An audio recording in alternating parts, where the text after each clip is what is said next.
Sir, ಈಗ GBA ಚುನಾವಣೆ ಮುಂದಾಗಿದೆ. ಆದರೆ ಡಿಸೆಂಬರ್ ಕೊನೆಯಲ್ಲಿ GBA ಚುನಾವಣೆ ಮಾಡಲಿಕ್ಕೆ ಈಗ ಕೋರ್ಟ್ ಕೂಡ ಆದೇಶವನ್ನು ಮಾಡಿರುವಂಥದ್ದು. ಆಗುತ್ತಾ ಆಗಲ್ವಾ ಅನ್ನುವಂಥ ಒಂದಷ್ಟು ಬೆಂಗಳೂರಿನ ನಿವಾಸಿಗಳ ಪ್ರಶ್ನೆ ಆಗಿದೆ. ಇಲ್ಲ, ಬಹುಶಃ ಇನ್ನೂ ಒಂದಲ್ಲ ಒಂದು ಕಾರಣಕ್ಕೋಸ್ಕರ GBA ಚುನಾವಣೆ ನಡೆಯೋದು ಕಷ್ಟ ಅಂತ ಅನಿಸ್ತಾ ಇದೆ. ಯಾಕೆ ಅಂತಂದ್ರೆ ಇವತ್ತು ಕಾಂಗ್ರೆಸ್ ಪಕ್ಷ ಏನು 5 ಭಾಗ ಮಾಡಿತ್ತು, ಈಗ 3 ಭಾಗ ಮಾಡ್ಲಿಕ್ಕೆ ಹೊರಟಿದೆ. ಬೆಂಗಳೂರನ್ನ GBAನ 5 ಭಾಗ ಮಾಡಿತ್ತು, ಈಗ 3 ಭಾಗ ಮಾಡ್ಲಿಕ್ಕೆ ಕೊಟ್ಟಿದೆ. ಯಾಕೆಂದ್ರೆ ಅಲ್ಲಿ ದುಡ್ಡಿಲ್ಲ ಅನ್ನೋ ಕಾರಣಕ್ಕೋಸ್ಕರ. ಹಾಗಾಗಿ ಮೇ ಬಿ ಡಿಲಿಮಿಟೇಷನ್ ಮತ್ತೆ ಆಗಬೇಕಾಗುತ್ತೆ.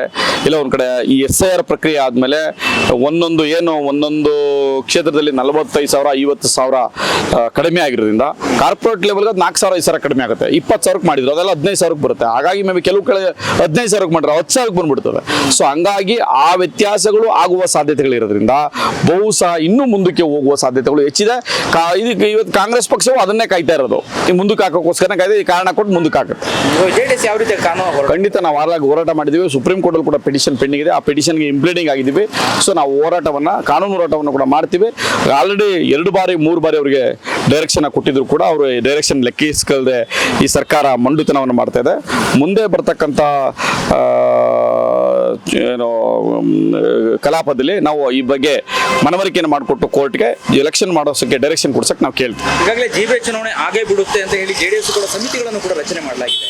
ಹೆಂಗೆ ಅದು ಕಾರ್ಯನಿರ್ವಹಿಸುತ್ತೆ ಏನು ಅಂತ ನಾವು ಮಾಡಿದೀವಿ. ನಮ್ಮ ಪ್ರಯತ್ನ ಮಾಡಬೇಕಲ್ಲ. ಈಗ ಒಂದು ಪೊಲಿಟಿಕಲ್ ಪಾರ್ಟಿಯಾಗಿ ನಾವು ನಮ್ಮ ಕೆಲಸಗಳನ್ನ ಮಾಡಲೇಬೇಕು. ಆ ರೀತಿಯಲ್ಲಿ ನಾವು ಕೆಲಸ ಮಾಡ್ತೇವೆ.